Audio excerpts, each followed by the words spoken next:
Muchísimas gracias a los tres por vuestras intervenciones.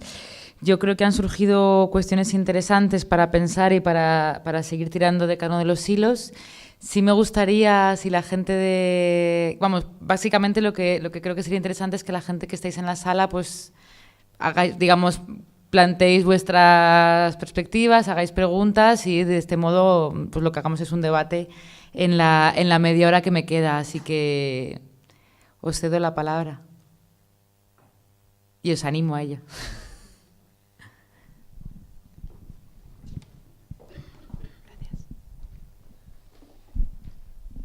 Buenos días, soy Gabriel, actor. La pregunta que me venía es, varios de vosotros habéis dicho que cooperativas reales no existen. Si lo podéis dar algún ejemplo, no sé. ¿Por qué decís que no existen cooperativas reales artísticas actualmente? La mayor parte de las entidades jurídicas con las que trabajamos las compañías es con la sociedad limitada. Salvo honrosísimas excepciones, como puede ser el Teatro del Barrio, que creo que sí que es una cooperativa, pero en general somos todos sociedades limitadas. De hecho, quería contar una anécdota muy rápida, que es que hace 2 años hice una asociación cultural con la triste esperanza de que me iba a facilitar en algo la fiscalidad para hacer una asociación de espectadores para la sala. Y resulta que cuando consulté con mi gestoría me salía más barato hacerlo con la sociedad limitada. Porque tenía que pagar el IVA igual, tenía que hacerlo todo igual, y el conseguir realmente las declaraciones de Hacienda de exención de IVA y de tal era tan complicado que era imposible. Entonces, pues tengo una asociación cultural que no uso, porque no me vale para nada. Así estamos.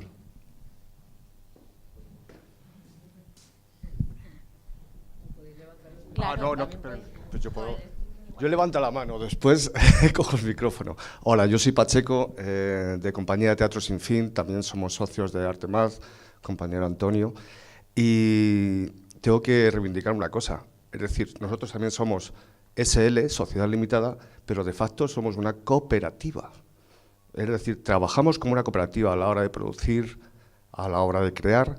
Es decir, ¿y qué ocurre con una SL? Que nos sale más barato que ser una cooperativa. Una cooperativa actualmente te exige 3 socios administradores, es decir, 3 autónomos, a 300 pavos cada uno al mes.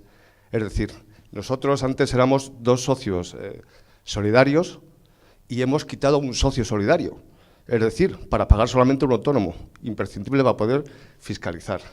Y, por supuesto, pues es que sale más barato y estamos en economía de guerra. Por eso no somos cooperativa, pero actuamos como cooperativa. Cuando se habla de pymes, yo nunca digo que somos una pyme, somos una pimita. ¿Vale? ¿Quién?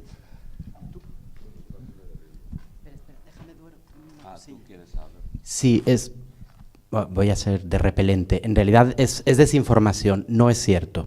Una cooperativa de trabajo asociado que escoge el régimen general va a tener a sus 3 socios dados de alta y el mínimo interanual, el mínimo interanual que marca este año son 250 euros cada uno de ellos. Luego entonces la cotización de los 3 es menos que un autónomo.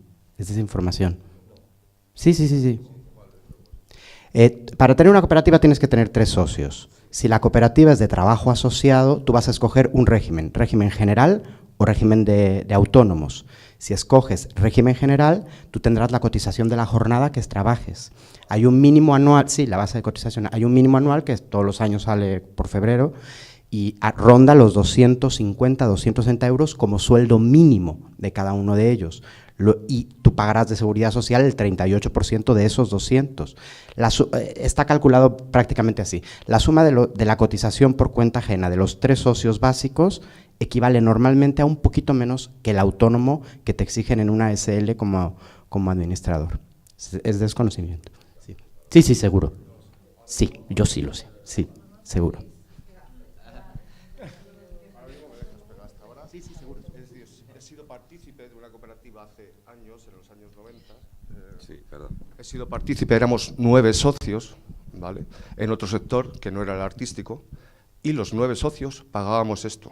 Es decir, no sé ahora mismo cómo está el tema, pero la última información que tenía era realmente, es decir, no llega a 300, eran 258, pero por persona, para poder configurar una cooperativa.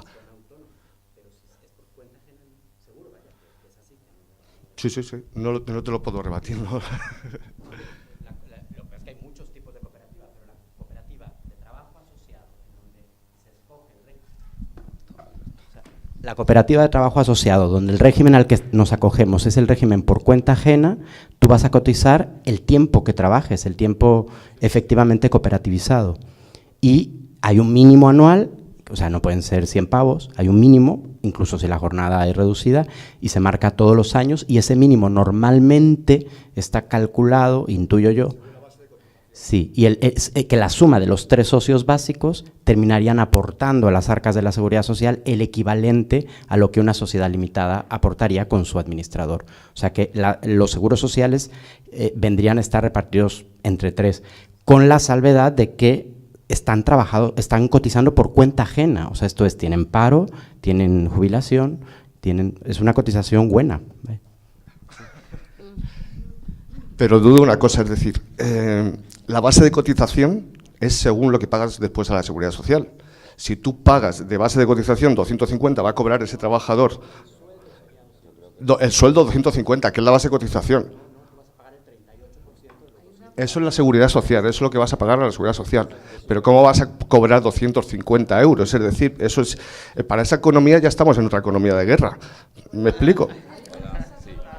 Es por no plantear como una mesa 2, una mesa doble. Desde aquí, por centrar, que es una cuestión como muy técnica que sin duda podemos discutir luego.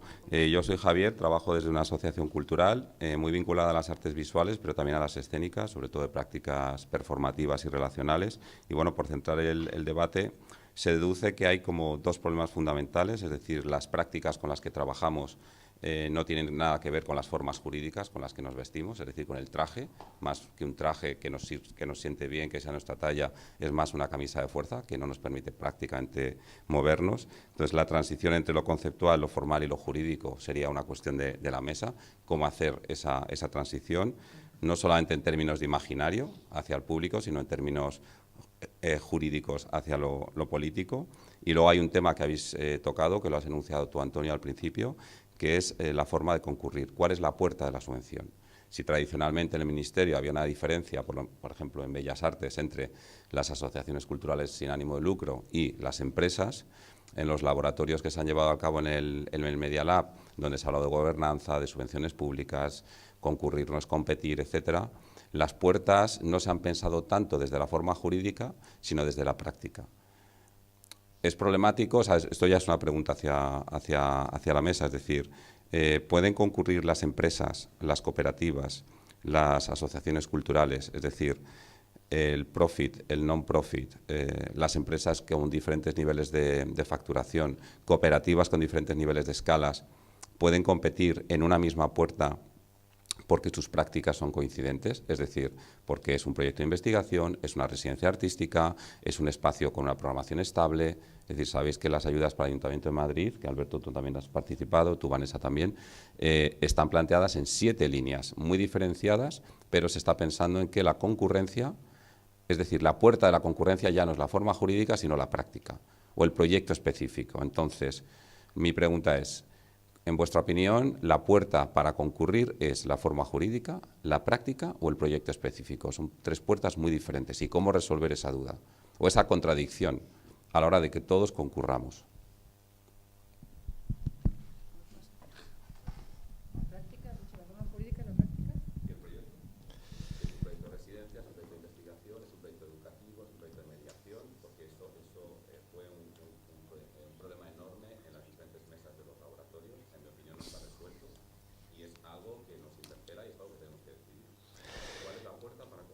Nosotros desde Artemad siempre hemos estado trabajando en criterios de discriminación conjuntos, o sea, que agrupen todo eso que tú estás diciendo, creo. Por ejemplo, por poner un ejemplo, en Cataluña los tipos de ayudas están discriminados no tanto por la forma jurídica de las empresas, sino por el nivel de facturación. y también por la envergadura de los proyectos. A ver, también hay una cosa que es muy graciosa, que habría que mirarlo, a ver, te voy a decir lo que yo pienso, ¿no? Yo creo que tiene que ser una suma de varios criterios. No puede ser, ¿sabes lo que quiero decir? No puede ser solamente uno. O sea, tiene que contar el criterio de qué tipo de empresa estamos hablando, que lo determina, qué tipo de entidad, no me gusta la palabra empresa, qué tipo de entidad, que el nivel de facturación habla bastante de ello, en general. Puede haber algunas excepciones, pero en general, pues hombre, hay una diferencia abismal entre una empresa que factura 1,5 millones de euros y otra entidad que pues está moviéndose en menos del medio millón de euros, digamos, por niveles prácticos.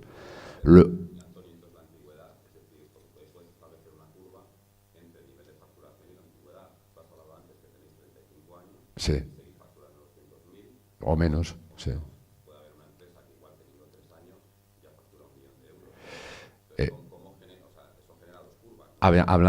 Pero hablando en el ámbito teatral, esto que dices tiene implicaciones en cuanto a lo que se hace. En el ámbito de la imagen a lo mejor no tanto, porque los proyectos son mucho más caros, ¿entiendes? ¿Sabes? O sea, pero en el ámbito teatral, si de repente una empresa en 3 años consigue facturar más de 1 millón de euros, pues aquí entre nosotros es que está haciendo un cierto tipo de cosas.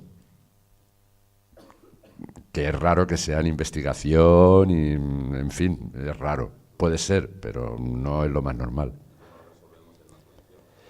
Pues en una subvención era lo que iba a comentarte, que es que aunque yo antes me quejaba de que no hay criterios de definición de lo que es artísticamente una cosa y otra, que aquí se ha comentado además en la mesa varias veces, resulta que en todas las ayudas los criterios de evaluación artística son los que determinan si te dan dinero o no. Hasta ahora.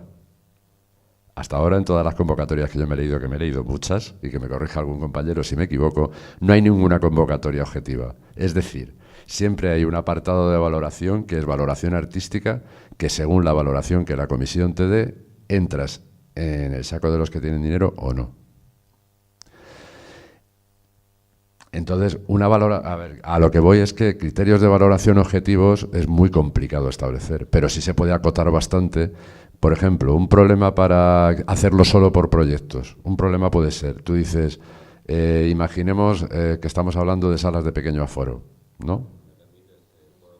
Sí.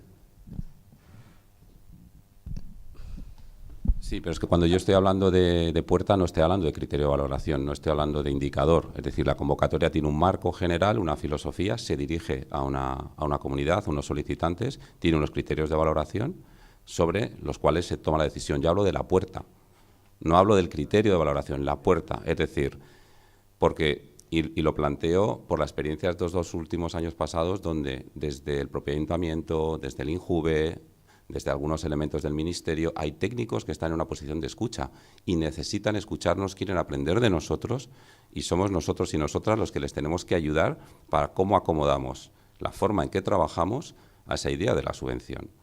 Y nosotros tenemos la oportunidad histórica ahora de marcar esa puerta. Y la puerta no es el criterio, no es el indicador, no es el criterio de valoración.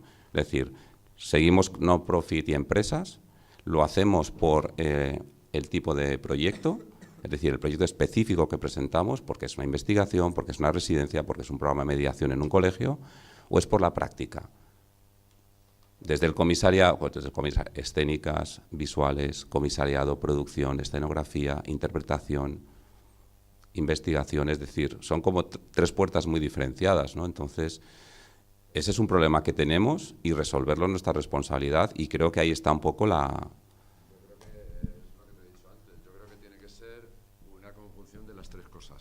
Es decir, criterios muy amplios a nivel económico y a nivel jurídico que diferencien entidades y luego, pues claro, la práctica y el proyecto. El ejemplo que te iba a poner era, por ejemplo, las salas de pequeño formato. Si tú lo haces solamente por proyectos y tener en cuenta nada más, que es como se hace ahora, por ejemplo, en la Comunidad de Madrid, pues claro, sucede que de repente teatros de cierto tipo optan a las mismas subvenciones que las salas alternativas. todos sabemos de qué casos concretos estoy hablando. Entonces, no digo yo que esté bien ni mal, digo que eso también habría que tenerlo en cuenta, ¿sabes? O sea, que quiero decir que si es solo por proyecto y por práctica, pues de repente una entidad que en realidad está haciendo otro tipo de cosas, hombre, pues a lo mejor puedes estar bien, ¿no? Si se plantea un proyecto determinado, pero... Sí, sería... Él está hablando de la convocatoria, en realidad, no está hablando de...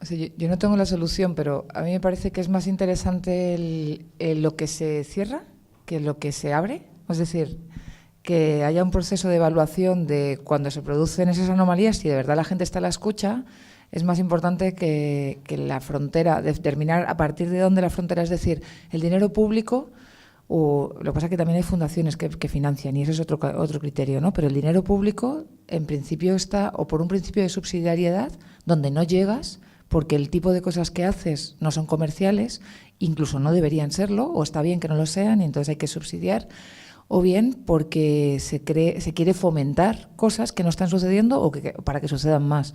Entonces, ahí yo creo que lo que rige es aquello que quieres fomentar y todo lo que lo acompañe. Me refiero a que si a alguien ya le está yendo bien en el mercado libre, ¿para qué diablos debería tener una subvención a la que pueda acceder? Por muy chulo que sea el proyecto, si ya te está yendo bien, los subsidios, al menos con dinero público, tienen que ser o a lo fomentable cuando eres pequeño, que ahí no te puedes autovaler, no puedes pedir a cambio de lo que estás produciendo, o para fomentar aquello que es difícilmente remunerable por el público porque precisamente no es tangible, o porque no sucede en suficiente medida para una sociedad culturalmente más compleja o más implicada y quieres fomentarlo porque de verdad te importa y de verdad te interesa. Entonces, todo tiene que estar en torno a lo que te interesa fomentar, y lo que moleste y disturbe a lo que quieres fomentar, o sea, lo que sea un abuso, lo que haga irrumpir, hay que irlo apartando con algunas puertas de no acceso. Pero yo creo que la actividad que quieres fomentar, cada una de ellas, debería ser la clave. Y la forma jurídica creo que te abre otras puertas. Hay subvenciones específicas para cada forma jurídica, fiscales y de otro tipo, que no están dentro de lo artístico. Y, por último, la forma jurídica no debería importarnos solo por aquellas ventajas fiscales o laborales que nos produzca, sino porque ciertas formas jurídicas, y aquí habla la militante de la economía social y solidaria, ciertas formas jurídicas conforman cierta forma de trabajar y de relacionarnos con la sociedad. Sí. Para la dinámica... O sea, yo sí creo que es interesante que tengamos cierta flexibilidad de respuesta a pregunta, porque nos permite, digamos, como profundizar en las cosas y no solo que sean, digamos, como emisiones de pareceres. Lo que sí que os pediría es, cuando queráis hablar, levantad la mano, yo apunto, ¿vale? Y entonces sabemos que todo el mundo podemos hablar y cada vez podemos darnos un poquito de margen de diálogo, ¿vale?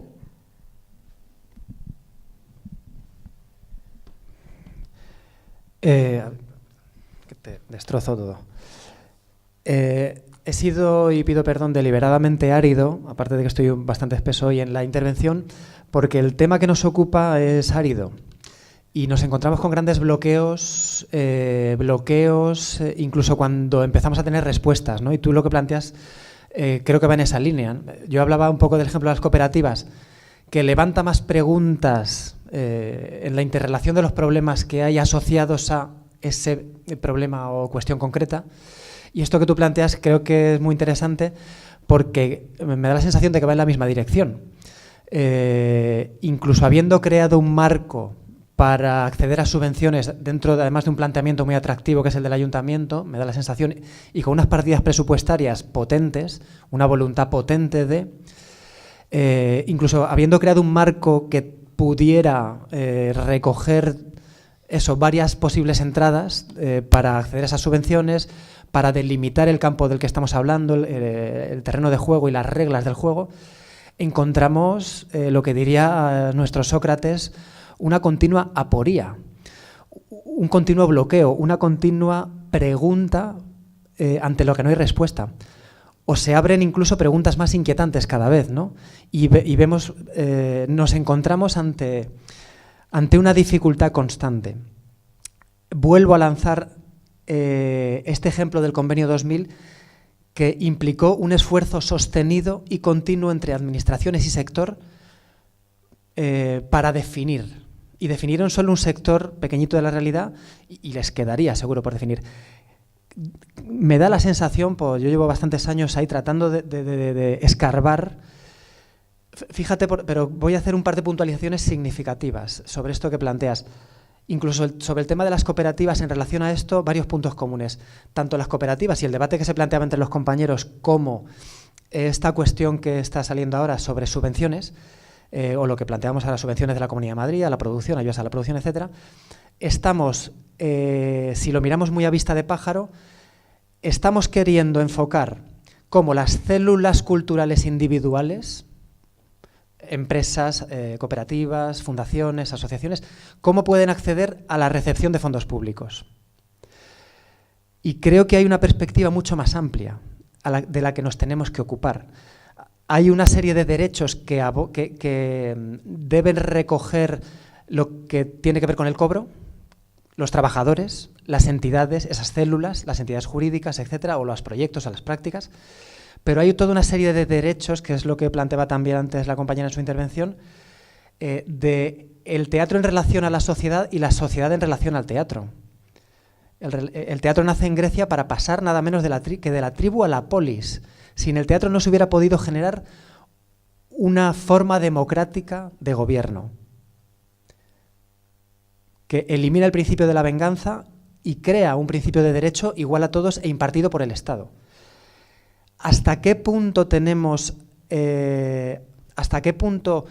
que concebir este esfuerzo de reflexión desde dos puntos de vista? Desde mis dificultades individuales de empresario, de asociado, de artista y mi acceso a los fondos, y mis dificultades con los IVAs, con las seguridades sociales, etcétera, y el marco general desde el que construimos como sociedad el papel de la cultura. Un ejemplo. Endesa, ¿no? Si nos ponemos en plan teóricos, volvemos al tercer sector. Empresas privadas, el sector público y tercer sector. Si yo nazco hoy con este marco teórico, yo diría, joder, ¿cómo se lo han currado los tíos de Endesa, ¿no? Que en algún momento empezarían esta empresa, y esta empresa tiene un volumen hoy titánico? Si hacemos historia y un conocimiento concreto de la realidad, Endesa nace como un instrumento del Estado. Y en un momento determinado se privatiza. Ese tipo de intervención del Estado sobre la cultura nunca ha tenido lugar. Entonces, incluso en relación a estas subvenciones, esto como marco general, no ha habido ni una reflexión, creo, ni un dispositivo organizativo desde lo estatal, desde lo público, a propósito de la cultura. Y eso es fuente de la mayoría de las contradicciones que encontramos de facto cuando nos enfrentamos a las resoluciones de problemas concretos, pero también a la concepción del problema concreto y del problema general. Y nos aturdimos, porque no hemos abierto el foco, creo, lo suficiente. Pero en cuanto a esta cuestión concreta, tiene que haber, creo, criterios de calidad. Tiene que haber criterios de interés social y criterios, precisamente por la deprivación del medio y la deprivación de lo social en relación a lo cultural, tiene que haber criterios de desarrollo de tejido. Y en ese sentido, en muchos casos, va a haber, debería, creo, haber un proceso que es puramente político y de voluntad y visión política. Esto implicará abrir procesos de ensayo-error en la concesión de determinadas subvenciones y procesos de apuesta. Y como señalaba también por aquí la compañera en la anterior intervención, ir diseñando mecanismos de autorregulación para que los criterios de calidad o de interés social puedan ser evaluados sobre la marcha y testados sobre la marcha de cara a un ulterior establecimiento de criterios sólidos, que a día de hoy no los tenemos. Porque tanto el sector como la visión política alrededor del sector, como el acomodo que tiene la sociedad hacia el sector, es tan de blandiblú que está por desarrollar. Entonces, creo que tenemos que tener el criterio de que estamos en una fase de apuesta que debemos abordar sabiendo que hay una dimensión de ensayo-error y que debemos tratar de establecer la mayor cantidad de conocimiento cualitativo, histórico y concreto de cómo se desarrolla, quiénes son los interlocutores concretos. Sarrió, no sé quién, el otro, Cimarro, no sé cuántas, qué hacen. Y las prácticas no solo de esos interlocutores, sino también de las instituciones, porque las instituciones tienen sus propuestas formales, por ejemplo, ayudas a la producción, ayudas a gira, ayudas a tal, pero luego dentro de ese marco formal que presuntamente funciona igual para todos, ese mismo marco formal que ya formalmente está creado para funcionar distinto para unos y para otros, las ayudas a la producción favorecen un tipo de, precisamente a las superproducciones, pero además es que en las prácticas también favorecen a un sector y no a otro. Las prácticas también están, incluso en muchos momentos las instituciones plantean ilegalidades en su propia práctica. Si no mapeamos la concreción de dónde nos estamos moviendo, va a ser muy difícil que los instrumentos por sí mismos nos den la respuesta. Otro ejemplo, la Ley 49, y perdón por extenderme mucho, la Ley 49 que ha regulado toda esta conmemoración del Greco, Cervantes, es un instrumento magnífico, pero está tan intervenido, ha estado tan intervenido a favor, en contra, superusado e infrausado, que es un escándalo, es un absoluto escándalo cómo se ha utilizado. Solo podemos llegar a eso no por un estudio del instrumento, sino de las prácticas que han tenido lugar y cuáles son los interlocutores que han llevado a cabo esas prácticas, etcétera, etcétera, etcétera.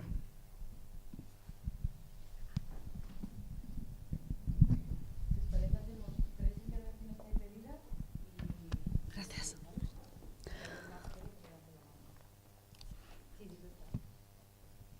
Gracias.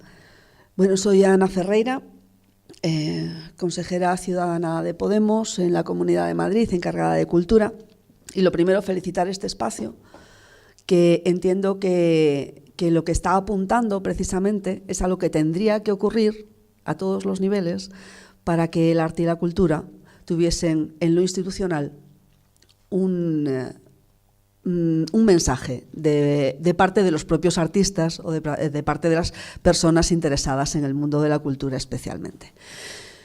Creo que es fundamental no solo la formación de cooperativas, sino la cooperación, como apuntaba antes Nuria. Es decir, de repente en la cooperación, en cooperar unos con otros, en no tener todos 500 cacharritos, puede no solo funcionar a nivel práctico, ¿no?, y económico, sino también a la hora de crear un tejido, del que también hablabas tú hace un momento, que se preocupe porque el mundo del arte y el mundo de la cultura salga a flote utilizando los recursos que tenemos en este momento. Discutir, hablar y llegar a un consenso entre las personas que forman parte del mundo del arte y del mundo de la cultura es fundamental para que los políticos, desde el mundo de la política, puedan ocurrir cosas. Parece que ya tenemos bastante claro que desde el mundo de la política, que los políticos no van a saber cómo actuar dentro del mundo del arte sin capitalizarlo. ¿Quién tiene que incidir ahí? Los artistas. ¿Cómo? Desde una manifestación clara de lo que quieren, de cuáles son los objetivos, de lo que desean y de cómo quieren que sea la sociedad en lo que al arte y la cultura se refiere. ¿Cómo hacemos esto? No es tan sencillo, ¿no? Pero lo que hablábamos antes de que hay un nivel cultural en relación a la cultura que no es precisamente esplendoroso, ese es un trabajo que tenemos que hacer, entiendo, todas y todos, para reivindicar eso. Ha habido mareas casi de todo tipo en este país en los últimos años, no ha habido una marea cultural. ¿No? Los artistas tendemos siempre a quedarnos un poco en nuestro ámbito más cercano y creo que es fundamental que nos juntemos, que nos reunamos y que pongamos negro sobre blanco lo que pretendemos y que vigilemos muy bien que finalmente, si se consiguiese llevar esa voz a las instituciones, que a través de Podemos evidentemente se lleva muchísimo más y estamos hablando de cosas que llevábamos sin hablar muchísimo tiempo, pero hay que seguir vigilando. Es decir, para que el arte sea libre, que va íntimamente ligado, y si no, no hemos hecho nada.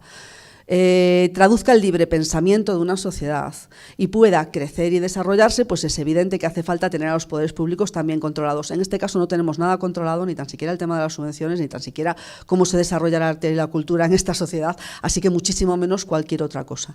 Mi pregunta en este caso para la mesa sería: ¿pensáis que están empezando a darse pasos a ese nivel? ¿Nos estamos juntando los artistas para decir vamos a llevar nosotros a liderar un cambio social en donde podamos decirle a los poderes públicos qué es lo que queremos, cómo lo queremos, y a solicitar que se sienten a hablar con nosotros para ver cómo se enfoca todo esto? Gracias.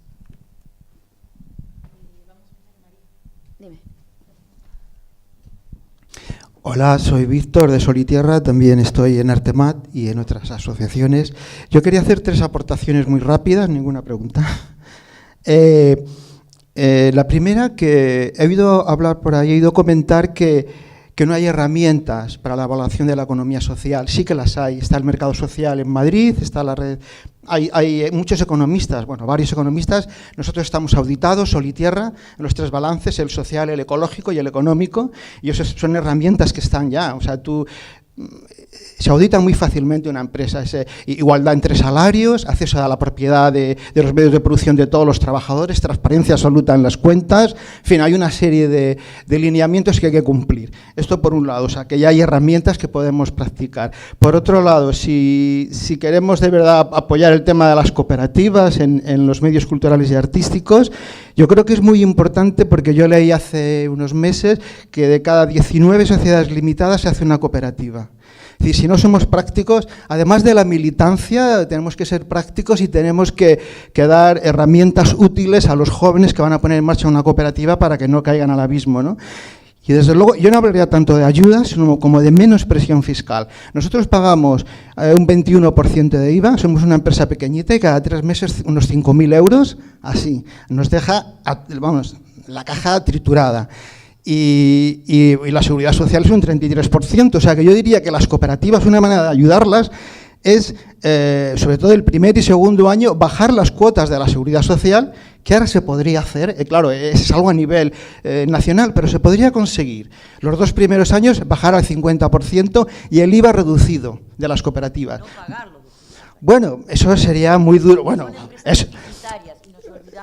Ya, bueno, yo termino mi aportación. Yo eso a cero sería muy difícil, pero del 21 al 10 ya sería un respiro. En lugar de pagar 4 o 5.000, pagas 2.000, eso sería un respiro muy fuerte. O sea, serían cosas prácticas. Y luego otra también, para no caer también en una militancia por el cooperativismo sin base real, decir que hay que formarse. Yo hace 35 años, el primer taller que di para meterme en estos temas de una pequeña empresa teatral, pues me dijeron los consultores que el 90% de las caídas es por discusiones entre los socios. Es decir, si no hay formación, para antes de montar una cooperativa, en sociocracia, en herramientas de comunicación, lo que está pasando en muchos círculos y demás, no solamente es la voluntad, hay que tener formación en participación, las políticas participativas no son fáciles. Estas son mis aportaciones.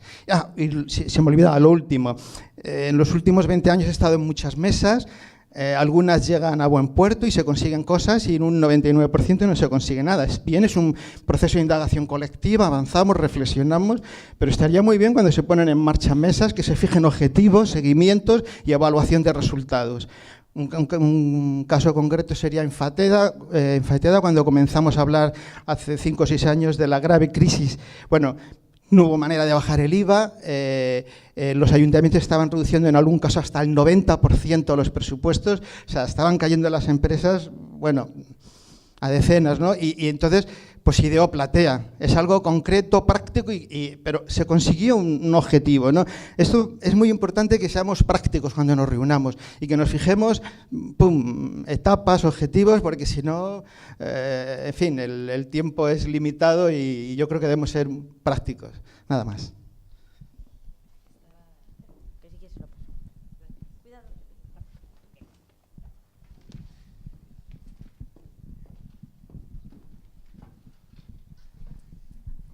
Sí, hola, buenos días. Soy Paco del Barrio, de la Plataforma en Defensa de la Cultura. Quería comentar un par de asuntos. se ha puesto sobre la mesa algunos elementos que realmente demuestran la alarma creada sobre la situación del sector. Es decir, que se diga que no podemos sostener, que no se puede sostener una cotización a la seguridad social de 3 socios, o que se tenga que recurrir a la cotización a tiempo parcial de los artistas para poder mantener abierta la compañía, realmente nos demuestra la situación de alarma que vive el sector. Es decir, se generó el régimen general especial de artistas para que los artistas pudieran cotizar por el día de trabajo más por los ensayos, de tal manera que se ha encarecido la cotización. La cotización es más cara en el régimen de artistas para que puedan ensayar los artistas. Si no lo utilizamos y vamos a cotizar como el técnico en régimen general de por las 2 horas que se trabaja, pues efectivamente, Alberto, estás cotizando dentro de la legalidad, pero de una manera en la que te estás limitando tus derechos de una forma brutal. Entonces, es absolutamente necesario que cambie esto y esperemos que el Estatuto del Artista, que ahora se está trabajando en la subcomisión del Congreso, pues que consigamos, todas las asociaciones del sector llevamos este elemento como fundamental para que pueda cambiar la vida profesional, porque al final, sin cotización, no hay jubilación, no hay derechos. Por lo tanto, lo que hay que cambiar es la regulación en este sentido. Por lo tanto, es fundamental estar atento a este tema y es fundamental presionar para esto. Ya hemos pedido las comparecencias ante la subcomisión del Congreso para poner blanco sobre negro este asunto. Está aquí el compañero de la Unión de Actores. Se está tanto plataforma con las diversas entidades trabajando en este asunto. Es fundamental generar unos derechos que permitan abrir un futuro vital individual para cada uno de los artistas. Con respecto a las subvenciones de salas de pequeño formato y a proyectos, efectivamente hay que repensar las prácticas que venía haciéndose en el propio Ayuntamiento de Madrid. Nosotros vamos a hacer unas jornadas el 16 y 17 de marzo en Centro, en el Ayuntamiento, donde reflexionaremos de todos os enviaremos, como es natural, las invitaciones, estáis todos invitados,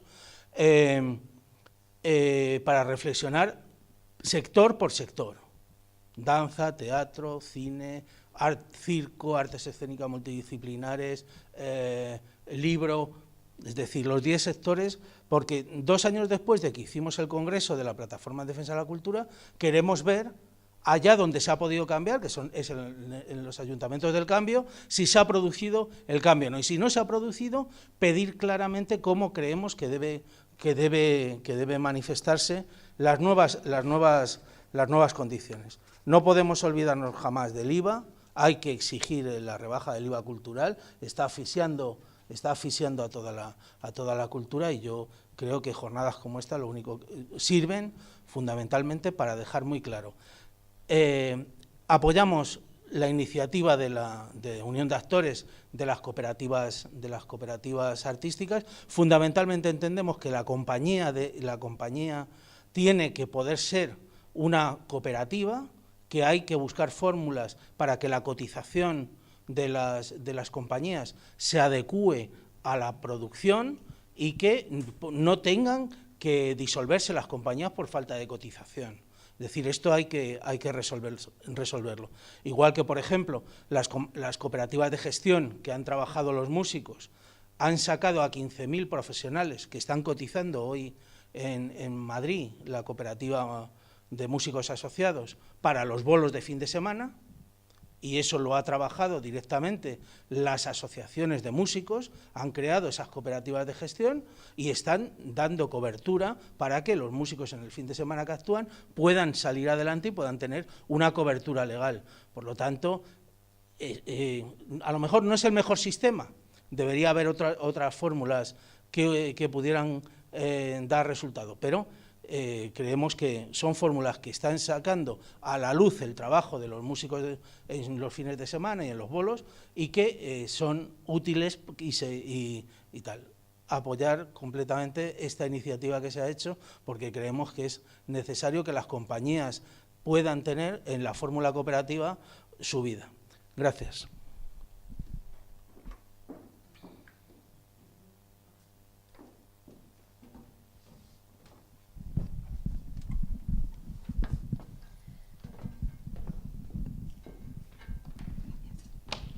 Bien, yo me he apuntado también, solo quería hacer un apunte y es, yo creo que lo que queda claro es como una idea de desacompasamiento, desajuste entre una realidad, ¿vale? Y digamos los marcos legales, normativos y materiales para dar salida a esa realidad. Creo que de lo que se trata es de poder darle carta de naturaleza, es decir, tanto blanquearla, tanto sacarla a la superficie. Por eso cuestiones como la modificación de la ley de las cooperativas de la Comunidad de Madrid sirve básicamente para poner al mismo nivel las cooperativas que otras entidades jurídicas, es decir, no es una medida radicalmente transformadora y revolucionaria, básicamente es hacer algo que es de sentido común, que es lo que está abajo, ponerlo al mismo nivel que otro sitio. Entonces, en ese sentido, creo que lo que hay que hacer es dar carta de naturaleza y a la vez permitir que puedan proliferar, ¿vale? Entonces, en ese sentido, creo que para que las cosas puedan proliferar, y me parecía interesante lo que apuntaba el compañero, no tiene tanto que ver con el concepto de voluntariedad o voluntarismo y de, digamos, sostenimiento de unos principios, sino que lo que tiene que ser es que sea sostenible efectivamente y que esos principios sean rentables, es decir, cambiar las reglas para que lo que sea rentable son determinados principios y no otros, ¿no? Entonces creo que desde la intervención pública eso es un poco lo que hay que fomentar, no exigir al tejido o a los sujetos que a base, digamos, de conciencia política o de determinada ideología consiga sobrellevar sus proyectos, sino que la institución lo que haga es decir, vale, yo te voy a dar un terreno en el cual esos proyectos van a poder germinar. Entonces, en ese sentido, me parece como que hay que pensar en tres líneas, y es un poco lo que os quería, digamos, preguntar, a ver qué podéis abundar en esas líneas. Porque es verdad que rápidamente nos hemos ido a la cuestión de las subvenciones. Yo creo que hay que pensar las subvenciones, es decir, hay que pensar de qué manera se hacen las bases, de qué manera se hacen las convocatorias, para que den cuenta de lo que existe y no obligan a lo que existe, digamos, a un forzamiento. Pero creo que también tenemos un problema cuando pensamos que el tejido únicamente se puede mantener a partir de subvenciones y de financiación directa. Y creo que hay que pensar otro tipo de herramientas que consigan apuntalarlo. Entonces, en ese sentido, creo que sería interesante para vislumbrar o para poder, digamos, proyectar hacia cómo sería un modelo o un tejido cultural cuyo único valor no sea el beneficio, sino la reproducción de sí mismo, es decir, la reproducción de la práctica y la experiencia cultural. O sea, digamos, básicamente la sostenibilidad del tejido. ¿Qué entidades jurídicas podrían ser adecuadas? Es decir, ¿qué entidades se adaptan a las necesidades? Y también, ¿qué otro tipo de intervenciones han apuntado? ¿No? Desgravaciones fiscales, bajas en la seguridad social. Es decir, ¿qué herramientas concretas pueden servir, ¿vale?, para que aquello que existe tenga carta de naturaleza y pueda proliferar? Decías en un momento dado que, Alberto, que no se podía a partir de, digamos, como de partes, pero es verdad que yo creo que hay veces que modificando ciertos engranajes, soltando tuercas, engrasando zonas, de repente hay una máquina que empieza a funcionar y que luego permite tener como otras ambiciones, ¿no? Entonces os lanzaría esta pregunta, digamos, ¿dónde habría que tocar para poder mejorar el escenario? Bueno, yo voy a intentar ser muy breve. Yo creo que es una muy buena pregunta y que es realmente sobre lo que hay que trabajar. Yo estoy harto de las subvenciones. Estoy harto. No quiero volver a pedir una subvención en mi vida. Pero resulta que como el Estado en todos sus formatos, desde el Ministerio de Cultura hasta las comunidades autónomas, los ayuntamientos, han desistido de su obligación de ofrecer acceso libre a la cultura y al arte a todos los ciudadanos, han desistido por completo. Él mencionaba antes la red de teatro de la Comunidad de Madrid. La red de teatro de la Comunidad de Madrid se ha convertido en una red que lo que hace es programar para llenar los teatros, para autofinanciar la programación con el precio de las entradas, igual que hace Platea, o que lo intenta, aunque no le sale bien, porque no va tanta gente como para que eso se produzca, ni siquiera lo consiguen. Entonces, se trata de volver a recuperar eso. Yo lo que quiero es que, lo que me gustaría es que los recursos me llegaran por las cosas que hago, es decir, por las funciones que pudiera volver a hacer en ayuntamientos y en centros culturales que se ocupan de que sus ciudadanos puedan tener cosas programadas, aunque sea para no ir a verlas, porque es que si no están programadas no tienes derecho ni a no ir a verlo. No tienes derecho ni a ir a verlo ni a no ir a verlo. No tienes derecho, porque como no está programado, pues no. Entonces, volver a recuperar esa cosa. Si estoy haciendo proyectos pedagógicos, pues que me den recursos y medios, porque estoy haciendo un proyecto pedagógico que es interesante para los alumnos de los centros a los que asisten. Si tengo 2 grupos de teatro, 2 compañías de teatro que están funcionando en la sala, pues que me den recursos para que ellas no tengan que pagarme a mí para poder hacerlo. Eso es lo que quiero. Eso es lo que tendría que suceder. Entonces, las ayudas pasarían a ser aportes económicos que lo que hacen es garantizar la estabilidad de los proyectos. Ahora bien, nosotros podemos hacer desgravaciones fiscales, podemos hacer medidas para que las cotizaciones a la seguridad social sean más baratas, todo eso está muy bien, pero si no tenemos dinero para pagar nada, no tenemos dinero para pagar nada. Me da igual que el IVA sea del 21, del 10, me da igual que la cotización en vez de 350 sea 280, si no hay pasta, no hay pasta. Y ahora mismo es que no hay pasta. Entonces da igual la entidad jurídica que tengamos. O sea, el dinero ha dejado de moverse en el sector de la cultura. Es así. Y tiene que volver a moverse. Motivado porque las instituciones, de nuevo, asumen su responsabilidad y le ofrecen a los ciudadanos acceso a la cultura y al arte. Y no digo más. Lo pone en el artículo 4 de la Constitución, creo. ¿Lo tienes claro? Yo no lo tengo muy claro. Sí que lo tienes claro. Vale.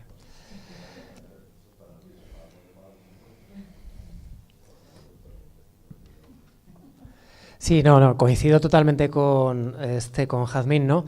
He sido provocador en ese sentido porque me preocupa mucho que olvidemos lo global y que olvidemos, me preocupa. Entonces soy provocador en ese sentido, pero sí, tiene que haber un continuo diálogo, como también señalaban por ahí, desde logros concretos, estudio de problemas concretos a logros globales y el estudio de lo global y de todo el panorama, ¿no? y de las interrelaciones, como decía en un principio. O sea, totalmente de acuerdo, no... simplemente he querido ser provocador. También, en la línea de lo que apuntas y de lo que comentaba alguna gente por ahí, me gustaría ser provocador con otra cuestión, ¿no? Es una evidencia la aberración del tema del IVA, es una evidencia. Aún así, siendo una guillotina que pende sobre mí, nuestras cabezas, vamos a dejarlo ahí, es de las cosas que menos me preocupan. Siendo una guillotina que está a punto de decapitarme. Hay cuestiones estructurales que ahora apuntaba Antonio a señalar, como son algo tan básico como los accesos a las salas. Es decir, se ha señalado algo bueno, los accesos a las salas. Si no accedo a las salas, no me van a cobrar ni el 21. Es decir, o sea, es una cosa básica. Ojalá me lo cobraran y me sablaran porque estoy en una sala, ¿no? Al igual que esto, las relaciones entre instituciones, entre el sector público y privado están completamente intervenidas. Se ha dicho por ahí que estamos ante un modelo industrial. Tendríamos que entrar a precisiones terminológicas. El fondo de lo que se dice es cierto, pero si precisamos, creo que estamos ojalá estuviéramos en un modelo industrial o neoliberal, como decía yo antes, ojalá, porque estamos en un modelo oligopólico y con algunas concepciones incluso yo diría preconstitucionales. Hay que hacer una labor educativa también para deconstruir prejuicios o ajuicios que hay sobre el tema de la cultura, y sobre esos prejuicios son sobre los que se asientan determinadas prácticas de ese tipo oligopólicas del sector que impiden que realmente haya un sector. Impiden realmente que haya un sector. Entonces, totalmente de acuerdo, las subvenciones no son solo... No son el único tema, la única cuestión. De hecho, estamos hablando, como síntoma, estamos hablando de cómo no morir y cómo buscar en alguna subvención que me llegue algo de dinero. O sea, si nos ponemos descriptivos, estamos en eso. Y no deberíamos estar en ese tipo de discusión si hubiera un sector, pero creo que no lo hay. A ver, qué difícil. Bueno, un par de aclaraciones. Una es sobre la evaluación de la calidad, no era la calidad cooperativa ni la gestión interna, sino el tema del arte, que como es tan abstracto y tan opinable, que ahí hay como, tanto cuando ha intervenido él como cuando he intervenido yo, hablábamos más de cómo el sector se evalúa a sí mismo en la práctica artística, que es todo un melón. No tanto en el mundo cooperativo, que conozco profundamente el mercado social y un poco más superficialmente el triple balance, es muy útil cuando ya estás en gestión. Pero estábamos hablando del monstruo del arte que nos supera a todos, porque es algo casi como la naturaleza, ¿no? que nos atraviesa. La segunda cosa es que, aunque estoy completamente de acuerdo con lo que decía Paco, bueno, no con todo, pero con muchas de las cosas que estabas proponiendo, al mismo tiempo ha habido una transformación profundísima de la sociedad en lo laboral y hay muchas personas que, aunque en su acepción más extrema se pueda ver como precariedad, hay un florecimiento del multioficio. Hay muchas personas que se dedican a diferentes cosas, entonces la adaptación no tiene por qué venir solo, la regulación y esto de las cooperativas que ya no son solo de trabajo asociado, sino de impulso empresarial, o las que permiten estas contrataciones intermitentes que tú mencionabas, ya no es solo una cuestión de cómo combatir la precariedad, es que en el mundo artístico en particular, pero no en exclusiva, se da algo que es rico en sí, que no solo es fruto de la precariedad, es que la gente que es artista en muchos casos es, con perdón de la expresión, poliartista. Y no es lo mismo cuando eres redactor de texto o realizador que cuando estás participando en un momento de docencia, que sí que se puede cuantificar, son 2 horas, son 3 horas, y tiene que poder haber soluciones diferentes para tus diferentes maneras de intervenir en el mercado laboral. Y esto en el arte es muy claro porque hay diferencias muy marcadas cuando eres actor o cuando eres productor o tal, pero hay otros oficios, o sea, hay gente que es física y pianista, y las dos cosas podría llegar a hacer con legalidad en diferentes momentos de su vida. Entonces, las soluciones legales, el amparo legal para poder estar cubierto o para poder cotizar y contribuir, está bien que sean cada vez más flexibles y más observadoras de estos fenómenos porque existen y no todos están basados en la precariedad. Algunos están basados en la nueva complejidad social y laboral y en la capacidad. Somos una sociedad que, sin haber desterrado el trabajo manual, el peso mayoritario de nuestro trabajo ya no es manual. Y eso se tiene que transformar también en nuestras organizaciones empresariales y en nuestras organizaciones laborales. Sobre qué puntos tocar, así muy rápidamente, tenemos un problema, gracias por recordármelo, yo por lo menos lo vivo así, y eso que no programo arte, hay un problema infraestructural brutal. Las salas están o hiperdimensionadas o subdimensionadas. Hay zonas de Madrid donde hay salas maravillosas, enormes, que no se llenan, y hay otras zonas de Madrid donde está la costumbre de la gente acudir, hablamos sobre todo de la Almendra Central, y faltan muchos sitios. O los sitios están rígidos que necesitamos más salas polivalentes que sirvan para más tipos de espectáculos que no sean solo este formato, y intuyo que esta sala se desmonta fácilmente, pero hay otras que no. Entonces, si los que trabajáis en esto lo sabréis mejor que yo, hay que darle una vueltecita al tema de las infraestructuras. Digamos que no es que no haya ninguna, pero estaría muy bien revisitar si están dimensionadas. Tenemos salas muy pequeñas que aunque se llenarían, no caben por aforo más gente, salas muy grandes que no se llenan, pero tampoco se hace nada para que vaya gente que no tiene acceso. O sea, digamos que ahí hay una vueltecilla que dar. No depende solo de lo público, pero lo público podría ayudar para redimensionar. O sea, igual que decimos en vivienda, ninguna casa sin gente, ninguna persona sin casa, aquí nadie que se esté quedando sin ver una representación que está dejando sillas vacías, y ninguna compañía sin poderse programar. Y eso es muy difícil de cumplir, pero realmente hay que redimensionar. Y la segunda cosa es una reflexión que yo creo que puede ser bellísima, es cuál es el papel del dinero público, cuál es el papel del dinero privado para revitalizar el sector, y en dónde pueden trabajar en coproducción o en cooperación. Y luego una cosa muy importante, y es la última, es el papel del público. El público tiene varios papeles. Los artistas no van a sobrevivir sin la complicidad del público, eso se dice siempre en los premios. Yo como no me dedico a esto, lo veo en los premios más, en la tele y tal. Esto sin vosotros es imposible. Es una verdad como un templo, pero eso se dice muchas veces desde la taquilla y el aplauso. Pero desde las reivindicaciones, el público también tiene algo que decir. La cultura es para todos y de todos. Hay trabajadores y trabajadoras de la cultura, pensadores y pensadoras de la cultura, pero la cultura o es de todos y para todos, o vamos mal. Entonces ahí la complicidad no está suficientemente recabada, la de los que nos morimos por tener más productos culturales, algunos accesibles, pero también otros más experimentales. Yo esto lo conozco más en danza. Qué soplo de aire fresco cuando llegó la danza experimental, que durante años y años en este país no se veía. Entonces eso, habría gente que estaría loca por sacar lo que tuviera en el bolsillo, por pagar, que es un problema de dinero, pagamos entre todos los billetes de la compañía, que vengan, por favor, y que nos cambien la escena de la danza, que es lo que viví en aquel momento. Y por último, dentro de esto de cómo se genera un público consciente y sensible, tengo que agradecer una vez más y para siempre, esto es un eterno agradecimiento a la Bola de Cristal, y eso no olvidemos que fue televisión pública pagada con dinero público de algunas de las mentes más preclaras en cultura, en aquel momento al menos, de este país. ¿Qué habría parecido a la Bola de Cristal que pudiéramos recibir que no sea Bola Dragón? Bien, pues damos por concluida esta primera mesa. Muchísimas gracias por haber participado. Y ahora en 5 o 7 minutos empezamos la siguiente, así que si queréis estirar las piernas, lo podéis hacer y nos vemos aquí en 5 minutitos, ¿vale? Y a vosotros os invito a que os quedáis.